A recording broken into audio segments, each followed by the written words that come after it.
Hello and welcome everybody to another episode of r/MaliciousCompliance. My name's Ryan, the official host here on Reddit Voice, and I look forward to bringing you guys today's top stories. Before I do though, I'd really appreciate it if you could hit that subscribe button, as well as make sure you got notifications turned on, that way you could stay up to date with all the latest and the greatest. Without further ado, let's jump into today's stories. Want me to take 2 weeks off? Sure. I worked for a big tech company. Starts with an L and ends with a G. They sell a lot of refrigerators. In the company, there's a division or sub-branch for importing services. We used to only do imports for ourselves, but our branch was moving towards a new customer model and other unrelated companies. OP.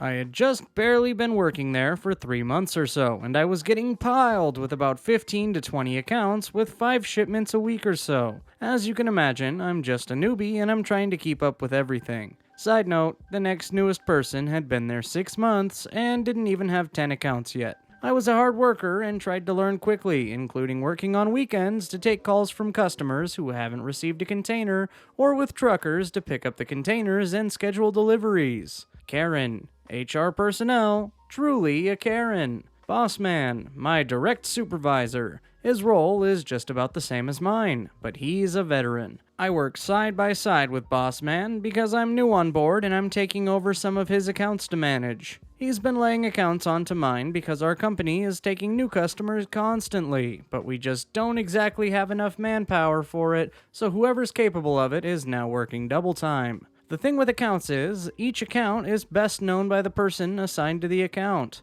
The sender, receiving customer, and truckers, as well as the steamship line, will generally talk to you and you keep pace notes. So you keep an Excel sheet highlighting what needs to be done and what stage your containers are in. However, the tricky thing is reading each different person's Excel sheet and trying to understand which parts have been done most of the time. This is streamlined by seeing this in your email account and seeing what's there to do next. 3 months in, I get sick. Really damn sick. Like I can't get up without feeling dizzy, diarrhea, and I get a shortness of breath as I try to lie in bed. Maybe it was just anxiety. By Monday, I feel just fine since I've been popping Tylenols like candy.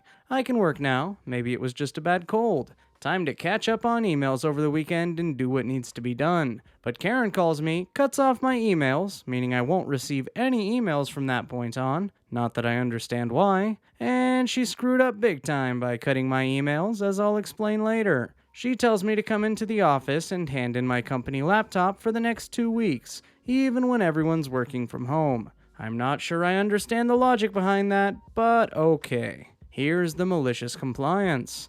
I know that on my hand is about 10 to 15 accounts with plenty of processes that need to be done. This is an 8-hour task minimum each day. Each person also has a chart of what needs to be done for each account and whatnot, but the only copy is on the laptop for security reasons. With one laptop, only one person could work at one time. Even if you shared it within the company and delegated work out, there was still quite a lot of work to get through.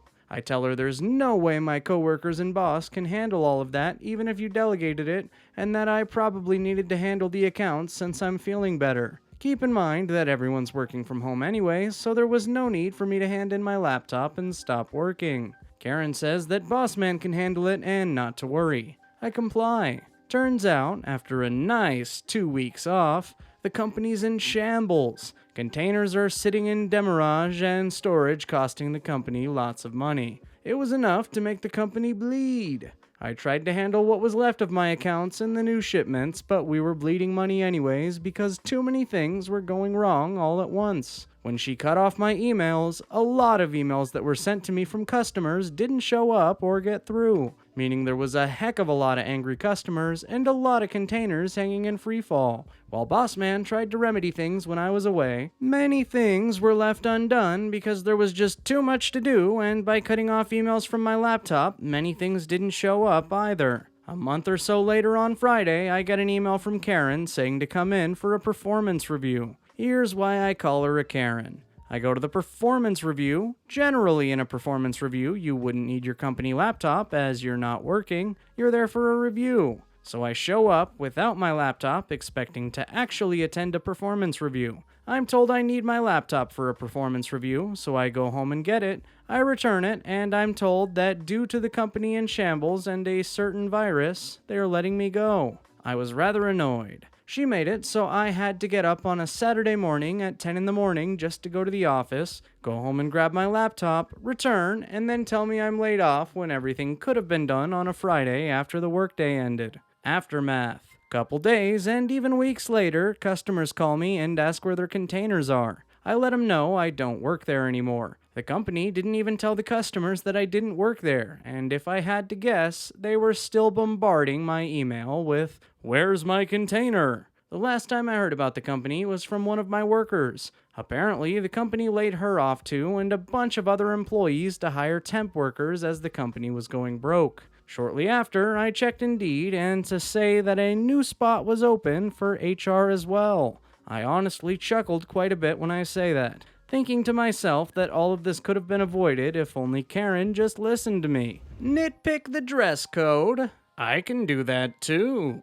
Our junior high dress code was a pain. Most teachers didn't care so long as kids weren't distracting. The principal of the junior high, however, insisted on enforcing every single rule. A friend of mine wore a long-sleeve shirt under a tank top. The principal insisted she couldn't wear the tank top because tank tops were against the dress code, but she couldn't take off the tank top because her shirt was slightly see-through. Another violation. Instead of allowing her to simply wear the tank top over her long-sleeve shirt, she sent her home. I decided this wouldn't stand. I studied every rule in the dress code to prove how stupid it was. I started off small and worked my way up. No open-toed sandals. This one was easy. I wore open-toed high heels. Nothing in the rules against high heels, and the open-toe rule only applied to sandals the way it was written. Shirts must be tucked into pants. Belts must be worn through belt loops. Knocked out 2 here by wearing a skirt. Skirts, or at least the one I wore, had no belt loops and weren't considered pants, so I was not required to tuck in anything or wear a belt. Backpacks must be plain colored with no pins or excessive accessories.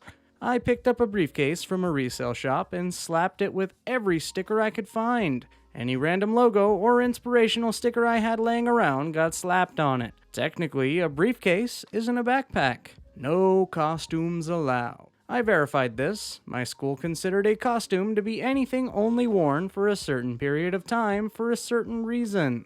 If you wore it all day, it was an outfit, not a costume. I abused this one so badly. Once for a week, I dressed up as a lawyer, a clown, a hippie, a Shakespearean actor, a superhero, a cameraman, etc., complete, of course, with as many accessories as I could handle. So long as I never took them off, which made gym class interesting, they weren't considered part of a costume. I ended up letting kids pick out what I would dress as each week. No crazy hairstyles. Kept my hair natural colors and kept the styles as something that was at least popular at one point. Beehive took forever, but was the most satisfying. Bonus points if I could find pictures of adults who were still wearing their hair like that currently. Shirts are not allowed to have logos or prints, only patterns and consistent designs. Consistent designs was my loophole here. No print, fine, but consistent print made specifically to look like a design. At this point, the principal was going mad, and she didn't let this one slide. She insisted I change, which I expected. Gym shorts must reach students' knees or as long as their fingertips. Guess whose fingertips reach about 3 below her butt? Me. I went from wearing a shirt that said "bite me" all over it to an outfit that included short shorts, but my shorts were still longer than my fingers. I even offered to change back into my other clothes. At this point in the year, we were almost done with school. Other kids were following my lead, and we were driving the principal mad. I decided to kick it up a bit further. I attacked what should have been the most basic rules. No sunglasses. Rose-colored glasses aren't considered sunglasses because you can easily see through them. Still, the principal jerked them off my face and insisted I wouldn't get them back until the end of the day. No tank tops. I wore a dress with spaghetti straps. It wasn't a shirt, so I wasn't breaking a rule. Belts must be plain with no dangerous materials. Plain it must be, so plain I went. I wore a shoestring as a belt. I wore a braided yarn string as a belt. I even wore a spandex band sewn to my pants as a belt. No Crocs. Crocs are not the only rubber shoe, my friend. I found every off-brand Croc I could get a hold of. Finally, at the end of the year, I wore one of my most outrageous outfits. I wore a see-through dress, think bathing suit cover-up, over leggings and a shirt that barely classified as a t-shirt. I wore shoes with a 4-inch cork heel. I had on fake glasses with no lenses and a 4-inch wide headband. Wore bangles up to my elbows and anklets on each foot. I had a box to carry my books in that was decorated with blinking battery-powered fairy lights. I walked right up to the principal and gave her a smile. Kids paused to see what would happen.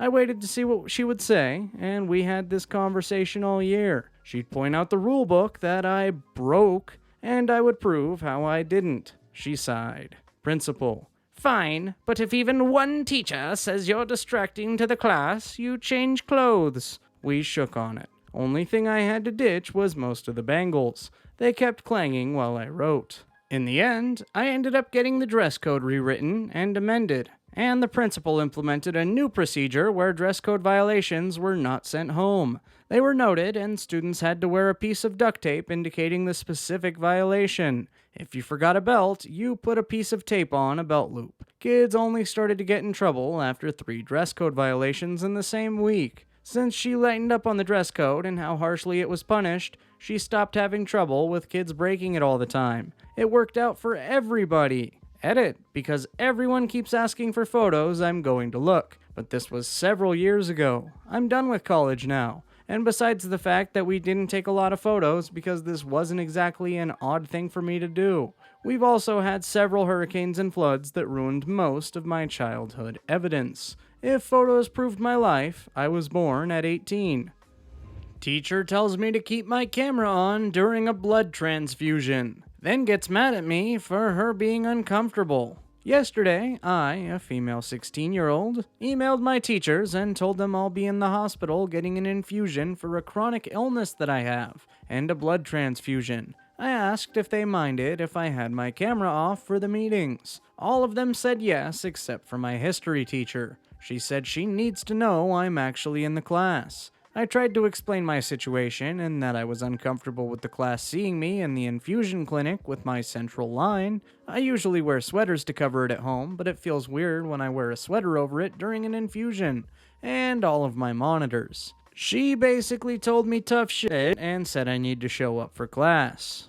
So the class starts, and I log on to the meeting. You can very clearly see the central line in my chest, the IV pole with the unit of blood, the monitors that go on my chest, I forgot what they're called, and my teacher looks visibly uncomfortable the entire time, and emails me after class saying that I made her uncomfortable and that what I did was completely unprofessional. I reminded her that she said I had to have my camera on the whole time. Holy crap, this blew up. I wanted to clarify a few things for y'all. The reason I still went to class was because I'd already missed a lot of school that year and was starting to fall behind, so I didn't want to miss more school unless it was absolutely necessary. Also, I know there weren't too many comments on it, but I wasn't wearing anything too exposing or anything. It was a low-cut shirt that I had worn to school plenty of times, so I assumed it would be fine for Zoom. My parents aren't on my side for this. They think all children need to respect their elders and that the adult in the situation is always right. So if I do go forward with reporting her, I'm on my own.